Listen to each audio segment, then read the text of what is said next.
welcome to the Vancouver Real Estate Vlog. I'm Amara. I'm Wilfred. And today we're here with David from Inspect Canada. Hello. Thank you so much for having me. It's always a pleasure to do some videos with you guys. Yeah, no, thank you for coming on. We are going to be going over some common tools that are used in a home inspection and kind of explaining them for you guys. So I know you brought a little goodie bag with you. Yeah, I brought a couple things. I mean, the number one tool for a home inspector is a really good flashlight. I mean, these ones are from, they call them Phoenix, and they're almost $300 each. And wow. You know, we need some power. When we're looking at the ceiling, we want to make sure we see all these anomalies everywhere. So a very good flashlight, and plus we always have to have a backup one as well, because if, you know, run out of power or whatever it is, right? So the flashlight is king, definitely. I would spend all kinds of money on a good quality flashlight. They really work great. Now, another tools that we really like to use here are our infrared camera. And what's important about infrared camera too is, like, they do come in, there's all kinds of models and all kinds of degree of how detailed they are. You can buy an infrared camera for $300 that hooks up on a phone. There's a lot of inspectors that use that, but really, you know, you need quality in this as well. These ones here, they're from Fleur. They're roughly between $5,000 to $6,000, and they really allow us to find either if there's leakage going on or if there's lack of insulation. So an infrared camera, what it is that it's not like a moisture meter. Basically, it measures temperature. So if you look at something that's a little warmer, then it will be yellowish to red. If it's colder, it's greenish to blue. So let's say, for example, I'm going in a house and I'm going like this and I see a blue spot up there, and I know that there's a washroom up there. Now, if I'm going up there and this toilet is loose there, there's a really good chance that this toilet is leaking. Maybe not leaking a whole lot because it's not quite making a stain. It's maybe dripping 3 drips every time you flush. But eventually it gets ugly up there and it just gets worse and worse and worse. So a really good infrared camera, and I'll just show you quickly how that works. So if we're gonna look at Amara here, so this, you can see how super hot these two are right there. So we always lose a little bit of heat through our nose and all of that. So this is kind of how it looks.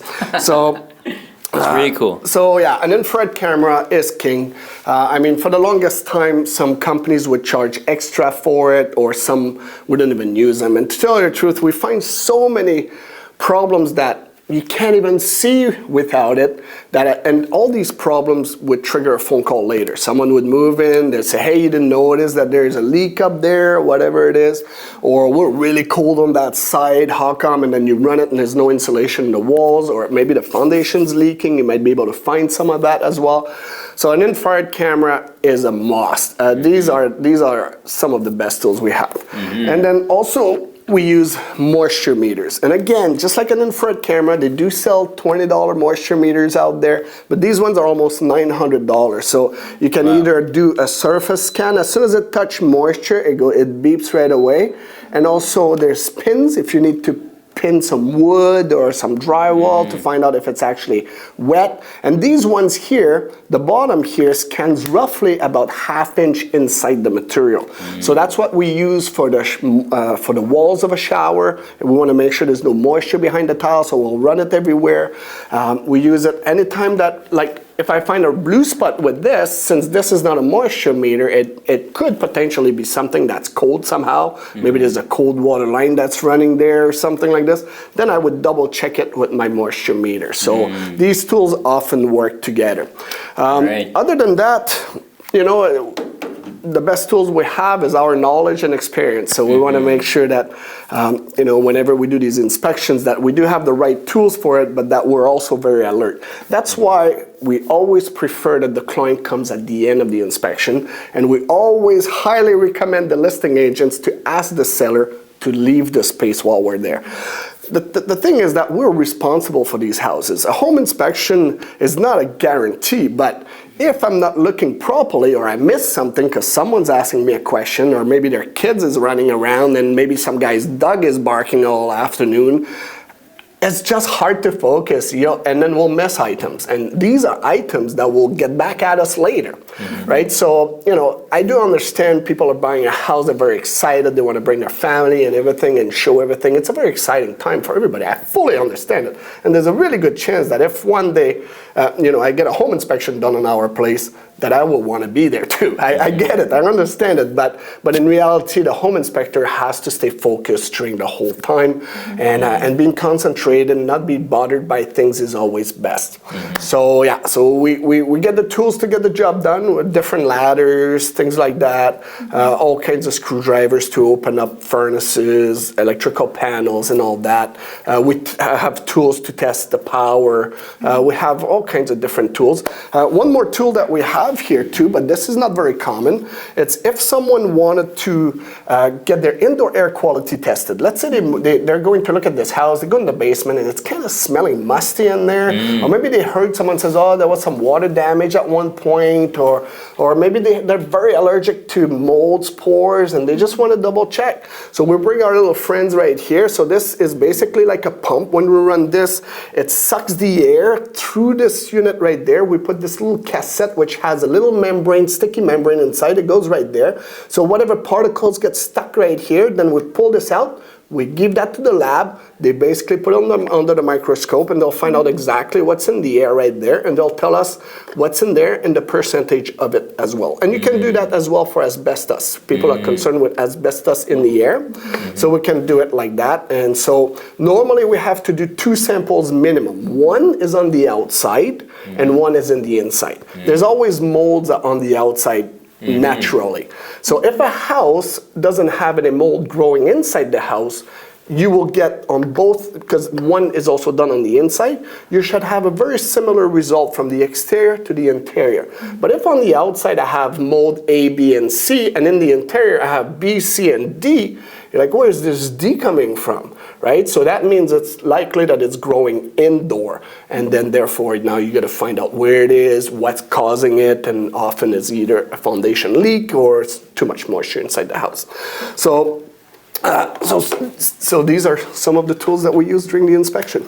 So David, can you tell us how long it would take to get the results back from the air quality testing? Yeah, absolutely. So depending on how in a hurry they are, if someone is like, I need this result today, unless it's on a weekend, if it's during the week, because they really only work Monday to Friday, you can have a 3-hour turnaround. So it can be done, but it's going to be a little bit more expensive. But generally, it's a 48 hours turnaround.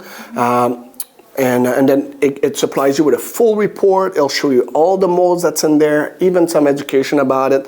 This is, makes people sneeze. This is bad for kids, or blah, blah, blah. And they'll give you all the details around it so that you know exactly what's in there, as opposed to you got mold, because there's some mold sometimes there because there's a leak that comes from the exterior, because mold comes in many different colors. I don't know if you guys notice, but there's, you go into the bathroom, you see yellow spotting on the ceiling. That's a type of organic growth. That's yellow. Often if you move baseboards around the wall, maybe people were mopping all the time, and it's kind of green back there. That's a green mold. And then when you open a closet and you look on the ceiling, you'll find some black mold. So it comes in many different colors, textures, and all that, but it's all going to be in the report, and they'll tell you everything about it. But sometimes the report can be a little bit overwhelming to fully understand, especially for someone who's never looked at it. So most of the time, we will take the time to have a phone call with the clients. We'll go through all this together, just so that, to make sure that they fully understand it. Yeah, that's great to know that if it is important to someone, that it can still be done in a time-sensitive manner. Absolutely, yeah. Real estate transactions are often last minute, right? Exactly. So, and I wanted to ask you too, because I know you said it's kind of optional to do that testing. Is there a reason why someone wouldn't do it? Because I'm the cautious kind, so I would probably do everything, but... Yeah, you're right about this, but you know what? Most don't. I guess it's more the people who had bad experience in the past, or maybe they already know that they're fairly allergic to it, or maybe the house smells weird, or maybe, that really is, normally people don't book it at the inspections. They're kind of we'll do the inspection and then we may find some stuff that indicated maybe a prior flood in the basement or something like that. And then they will then decide to maybe get it done. So often it's done either the next day, or not at all. So yeah, it's true. Most people, in reality, it's not extremely expensive. It's in the $500 range anyways. So often people will tend to maybe try it first and see how it goes in there before they get a test. But it's really the people who had prior experience that normally get this done. Oh. Well, thank you so much again, David, for joining us. Thanks to you guys. I'm super happy to be here. Thank you. Yeah, so this closed down the second part of the home inspection videos. Today was about tools, and well, we'll see you at the next home inspection then, or one of your fellow home inspector at Inspect Canada. Feel free to reach out to them. They are highly, highly rated. And just great guys, just great people who work at Inspect Canada. Well, thank you so much for giving us the opportunity to help your clients. Yes, I had an opportunity to work directly with you, and I was very, very happy with how much knowledge you had, how thorough you were. It's just I still learned today as well when you were talking. So well, then we might bother you for a Google review. Yes, only a 5-star, right? Well, that's it then. That wraps it up. Thanks, guys. Take care. Thank you. Bye.